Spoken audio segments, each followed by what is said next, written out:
Oi gente, como vocês estão? Tudo bem? Vamos lá. Hoje a gente vai falar aqui sobre dinâmicas abusivas em relacionamentos. Eu não vou chamar de relacionamento... Bom, relacionamento abusivo. Se você quiser facilitar aí, a gente pode chamar assim, né? Que é um nome que a gente tem usado bastante. Mas eu não vou falar especificamente de relações amorosas, no sentido de namorado, marido, enfim, esposa, companheiro, parceiro e tal. Não só isso. Vou tentar pensar como que esse tipo de dinâmica pode se estabelecer em qualquer relação, né? E por que se estabelece, por que acontece, o que faz acontecer. Eu vou tentar assim dar uma espécie de paradigma básico do porquê que isso acontece, por que a gente não consegue sair disso, por que é tão difícil de sair, por que a gente repete isso, e aí tentar pensar saídas no final dessa história. Então é uma sequenciazinha para a gente entender e depois como é que funciona e tentar pensar um encaminhamento melhor que não seja essa repetição que aprisiona a gente, tá bom? Então vamos lá, que é uma sequenciazinha que eu vou tentar passar para vocês e aí vamos ver se rola, se faz sentido aí, beleza? Vamos lá. Então, eu vou usar hoje aqui o que a gente usa aqui nesse canal, que são os conceitos básicos da autoescrita, tá? Então o pessoal que fica chateado comigo porque eu indico outros vídeos, é assim que funciona esse canal. Então, para você assistir esse vídeo, você tem que ter visto o vídeo 7 afetos fundamentais, porque vai fazer sentido assim. Eu vou botar aqui em cima, se não está embaixo, e aí você vai lá, assiste, senão você não assiste também, mas depois você não disse que não entendeu e tal. Mas faz como você quiser, tá tudo certo. Mas, enfim, a ideia é essa. Vou usar isso e vou usar alguns conceitos da autoescrita, mas vou tentar explicar eles aqui. Para quem está na autoescrita comigo, lá no processo do percurso da autoescrita, vai ser talvez mais claro de entender, mas a ideia é que todo mundo consiga entender, mesmo quem não está participando do percurso comigo, tá bom? Então vamos lá. Bom, como é que funciona? Bom, temos os afetos, né, fundamentais lá e tal. A gente vai então para pensar um relacionamento abusivo, uma dinâmica abusiva de relacionamento. Por que eu estou chamando de dinâmica? E abusiva é uma palavra que já é complicada, mas eu vou tentar não desviar tanto assim. Vamos ficar no básico, no simples, né? Vamos lá, uma dinâmica abusiva, uma dinâmica de sofrimento e repetição, né? Às vezes para os dois lados, mas vamos pensar em um lado que é pensar no seu lado, tá? Vamos pensar no seu lado que é a vítima, entre aspas, às vezes mais, às vezes menos dessa história. Mas vamos lá. Vamos pensar num modelo assim, básico para a gente imaginar isso, um exemplo, que é uma relação entre uma filha e uma mãe, tá? A gente poderia pensar de outros jeitos, filha e pai, filho e mãe, namorado, namorada, marido, esposa e tal, chefe, né, empregado, patrão, de muitos jeitos a gente poderia pensar, mas como na base ela deriva de modo geral desse primeiro paradigmazinho, desse primeiro modelozinho assim, que é o modelo filha e mãe. Vamos pensar nesse modelo. Então tá, você tem sua mãe, né, você é uma menina ou mulher, enfim, você tem sua mãe. Vamos pensar na idade adulta, você tem sua mãe aí e tal.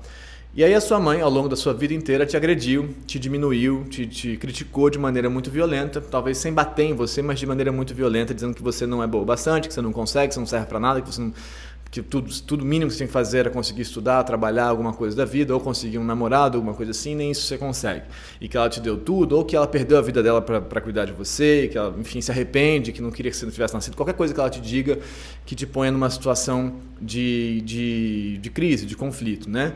E aí, à medida que ela faz isso, o que acontece nessa situação é que a presença dela, o encontro com a sua mãe, é uma ameaça, né? Então ele vai desencadear em você a necessidade de fugir. Lembra das 7 necessidades afetivas fundamentais? Então você tem que ter visto esse vídeo. Então você tem aí uma primeira coisa, que é uma necessidade de fugir dessa mãe. Cada vez que você encontra com ela, ela te agride, você quer se afastar dela, entendeu?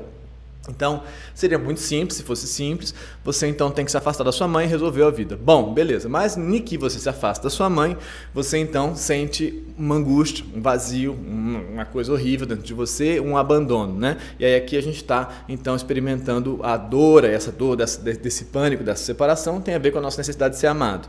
Ser amado não tem nada a ver com amor romântico, tem a ver com lógicas de acolhimento e vínculo, tá? Isso é importante que se entenda. Quando eu falo de necessidade de ser amado, não estou falando de encontrar um namorado, namorada, não é isso. É de vínculo que eu estou falando. Mas então, beleza, entendeu? Então tem aqui, sua mãe te agride e você se afasta dela, né? Pode ser pai, mas pensa na mãe agora. É o nosso exemplo simples, né? Depois você aplica, adequa, muda as variáveis para você entender a sua história aí, beleza? Então tá, então você se afasta dela. No que você se afasta dela, você se sente abandonado, doído e tal, e muitas vezes culpado, né? A culpa, como eu já falei muitas vezes aqui, vem dessa experiência de abandono que você mesmo causou, porque você mesma que se afastou dela, então você tem a impressão que você mesma causou, e você pensa, será que eu fiz alguma coisa de errado e tal com ela? Será que eu sou uma filha horrível, blá, blá, blá, blá, blá. Beleza. Tranquilo? Você se afastou, né? E aí você começa a doer muito aqui, você fica terrível em casa e tal. E aí o que você faz? Você se aproxima de novo, né? Você se aproxima de novo. E aí quando se aproxima de novo, você é agredido de novo e tal. Então você fica nesse ir e vir, né? Quando você se afasta, dói no campo da necessidade de ser amado. Quando você se aproxima, dói no campo da necessidade de fugir. Ponto, né? A gente poderia parar aí esse vídeo já. Tem outras coisas que entram aí nessa história, que são outras variações desse mesmo tema. Por exemplo, quando você está muito perto dela, você tem aqui a necessidade de fugir e se defender, porque essa ameaça é muito grande, né? À medida que você se afasta um pouco, você pode experimentar raiva, né? Necessidade de brigar com ela, né? Que também a gente está falando aqui de forças de repulsa, né? De repulsão e forças de atração, né? Então, quanto mais... É tipo um imã, sabe o imã? Você vira aqui o imã, que ele cola ou afasta. Então, mais ou menos assim.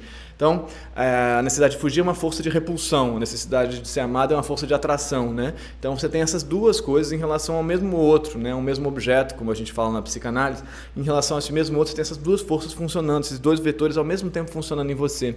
É o que a gente chama na autoescrita de um dilema, de um conflito entre duas necessidades afetivas fundamentais. Às vezes a gente sofre por não satisfação de necessidades num sentido simples. Eu quero ser amado, não tenho ninguém, dói, né? A ideia da autoescrita, aliás, para você entender melhor, resumindo muito, é assim: se você está sofrendo é porque tem alguma necessidade afetiva que não está sendo satisfeita. Você tem que entender qual é. E aí as práticas da autoescrita, elas funcionam para a gente aprender quais são essas necessidades e por que elas não estão sendo satisfeitas, para a gente tentar dar melhores respostas, né? As práticas todas são pensadas, organizadas para isso. Vou botar aqui em cima para quem quiser lá olhar o percurso da autoescrita, como é que funciona, e a gente se encontrar lá para trabalhar isso. Mas enfim, a ideia toda é essa. Alguns sofrimentos vêm de, por exemplo, um abandono simples. Eu fui rejeitado e tal, então tem aqui a necessidade de ser amado, uma elevação de tensão que acontece, e é uma coisa assim, vamos dizer, uma equação simples. Às vezes as equações não são simples, elas são conflitos entre duas necessidades em relação ao mesmo objeto, ou às vezes três. Então, por exemplo, você quer brigar com a sua mãe porque ela te agride, né? Você tem vontade de brigar, né? Então tem mais uma força de repulsa, que é mais complexa do que brigar, não é exatamente repulsa, porque você quer pular no pescoço dela, mas é uma força que não é uma energia positiva, vamos dizer assim, em relação a ela. Então tem essas duas forças, né? Que podem se alternar, necessidade de fugir, necessidade de brigar em relação a essa mesma pessoa. Ou a necessidade de dominância, né? Você se sente humilhada por essa mãe, diminuída por ela e tal, e você quer ser melhor que ela, provar para ela, mostrar para ela, não sei o que, lá, e você vai construindo sua vida para provar para ela que você é muito incrível. Isso dá errado, obviamente, porque você, no fundo aqui você está buscando a necessidade aqui de ser amada, né? E provar para ela que você é muito incrível não vai dar certo, primeiro porque ela nunca vai acreditar, e segundo porque não é isso que você quer, em última análise, que você queria que ela te amasse, não que ela te achasse melhor do que ela, né? Então você entra numa outra disputa. Então já tem aqui 4 vetores nessa história, né? Se você pensar um pouco, né? Você tem necessidade de fugir, de brigar, de dominar e de ser amado aqui nessa história. Bom, estou falando da mãe. Se a gente fosse falar de um outro modelo, que seria em relação a uma relação amorosa, então a gente teria mais uma que teria, pelo menos, né, que seria a necessidade da sexualidade, né, o gozo, gozar, aí como a gente chama. E aí a gente teria mais um vetor nessa equação, 5, pelo menos. Bom, então por isso que é tão complicado. O que importa dessa história para você começar a entender? Que você não é maluco, que você não é estranho, que você não tem problemas e tal. Você tem um conflito. Você tem um conflito entre duas ou mais necessidades fundamentais. E aí é muito interessante que às vezes aparece na autoescrita a primeira prática é para entender, para conseguir perceber os nossos afetos, né? A primeiríssima prática é essa. Na segunda, a gente faz um esboço do que tá doendo, né? Que dor é essa? O que está acontecendo com você?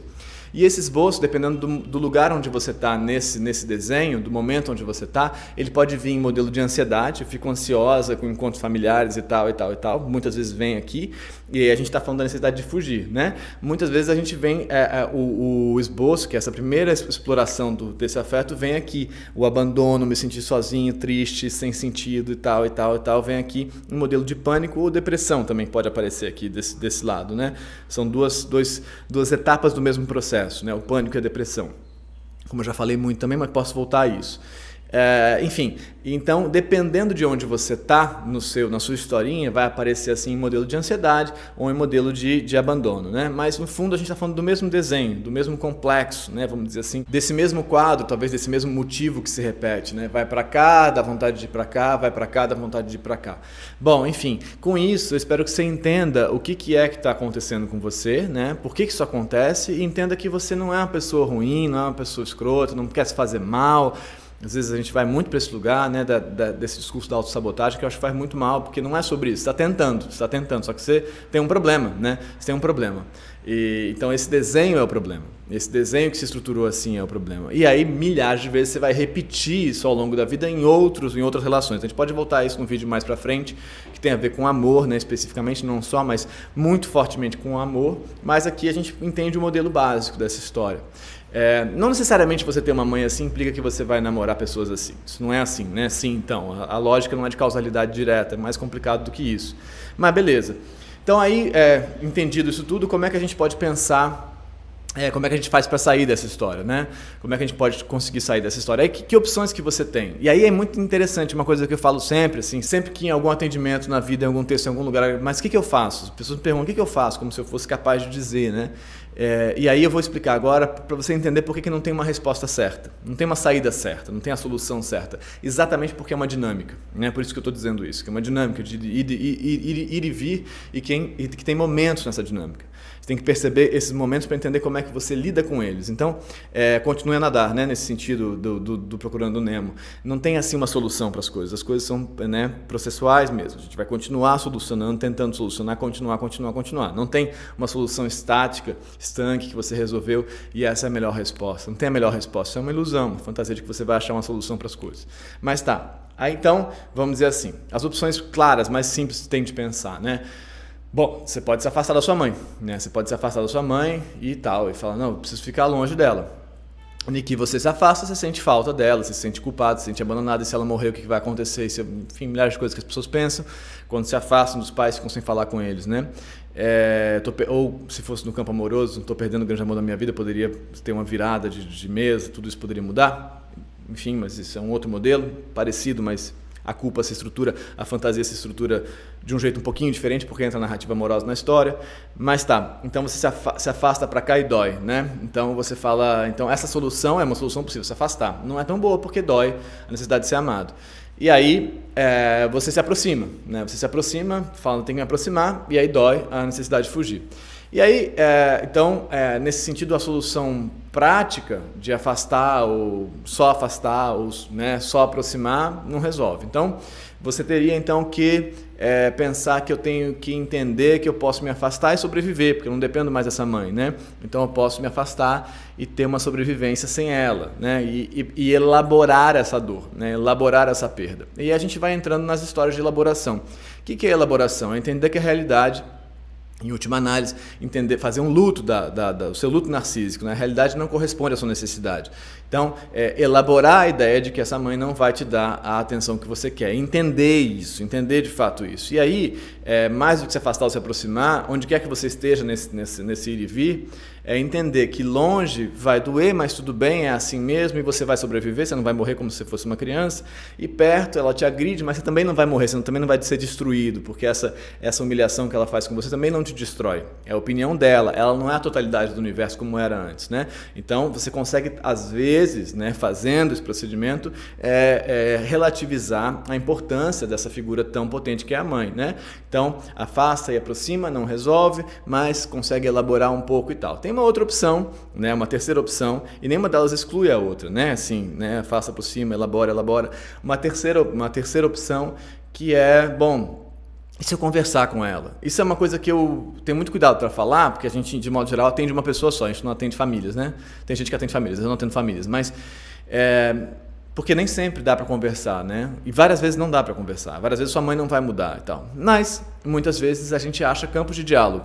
Isso existe, isso acontece, está documentado, já aconteceu antes. Às vezes é possível conversar, às vezes não é, mas às vezes é possível conversar. E o conversar não é acusar, né? O conversar é dizer, olha, eu me sinto assim em relação a isso, como é que será que é possível para você, como é que você se sente em relação a isso? Não é dizer você me faz mal. né? Aí tem uma identificação, quando a gente fala você me faz mal, tem uma identificação da sua elevação de tensão com aquele objeto que a causa, mas não necessariamente esse objeto faz isso para causar aquilo, sabe?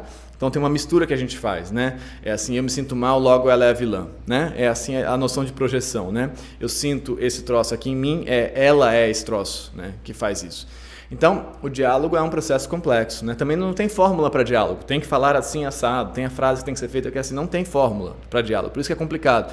E o diálogo não para. Ele é tentado, mas não para. Então, numa outra possibilidade, existe esse campo de diálogo que pode ser feito. Será que eu consigo conversar? Em que ponto, que medida que eu consigo conversar, entendeu? Ou não consigo conversar. E aí eu preciso me afastar. Então, me afasto, mas aí dói. Aí me aproximo, né? E eu elaboro. Então tem aí, ó, 3 coisas. Eu falei 2 antes, mas falei que eu estava na terceira. Na verdade, são 3 medidas, né? Dentro de uma delas tem longe e perto, mas são 3 maneiras de lidar, né? Uma é o distanciamento físico, né? E o afastamento, estou sem falar com a minha mãe uns 2, 3 meses nesse sentido, né? A outra é a elaboração mental da importância ou não dessa figura e das opiniões dela e da fala dela sobre você, né? O fato de que ela diga que você não é boa o bastante não quer dizer que você não é boa o bastante, mas é muito difícil se convencer disso, porque foi ela que instaurou esse aprendizado em você, né? Não é qualquer pessoa, né? Então, essa elaboração. E uma terceira coisa, a possibilidade ou não de diálogo com essa entidade aí que é a mãe. Né? No caso da mãe, a gente está aqui falando de uma que eu acho que é o caso mais complexo, assim, porque assim, é muito difícil de se separar da mãe. Nos relacionamentos abusivos de outras ordens, a gente pode se separar, desde que a gente se convença de que a gente sobrevive sem aquela pessoa. Que essa pessoa faz um trabalho de te convencer que não, né? Que se você tivesse sem ela, você morreria, de que você não merece ser amado e tal, só ela te aguenta e por aí vai. Então, não, isso não é verdade, né? Mas é difícil de acreditar que isso não é verdade. Enfim, mas isso vem de lá, vem desse primeiro modelo, né? De um modo geral está herdado, não é herdado diretamente, assim, tipo, ficou com fortuna no banco, mas como dinâmica de aprendizado afetivo, vem de lá. Então é difícil de sair, né? É muito difícil de sair, mas dá para sair. Dá para sair se você entende, bom, eu posso me distanciar dessa pessoa que me faz mal, vai doer, eu vou sobreviver. Eu vou sobreviver porque eu não dependo dela, né? Eu não dependo dela para sobreviver. Eu não dependo, né, desse meu namorado, dessa minha namorada que me convence de que eu sou a pior coisa do universo e que só ela me aguenta. Bom, mas então, mas só para você entender que você não faz isso porque você é uma pessoa muito louca, que você gosta de sofrer. Você faz isso porque tem essa dinâmica estabelecida aí no seu funcionamento afetivo. E aí você tem que entender como é que você vai modular isso. E essa modulação é uma modulação que acontece em fluxo, que nunca para de acontecer, especialmente em relação à mãe, tá? Então, isso é o que eu queria dizer hoje para vocês. Espero que tenha dado para entender.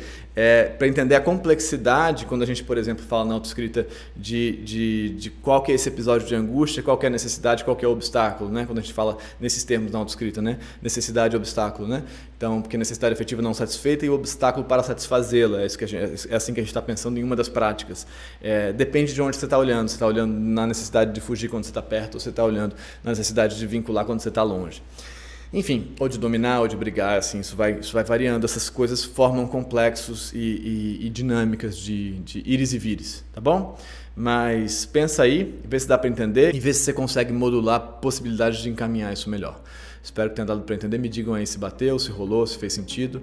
E a gente, para quem está lá na escrita comigo, a gente se encontra no sábado na live, beleza? Para tirar as dúvidas das práticas e seguir o trabalho, tá bom? É isso, gente. Obrigado. Tchau. Até já. Tchau.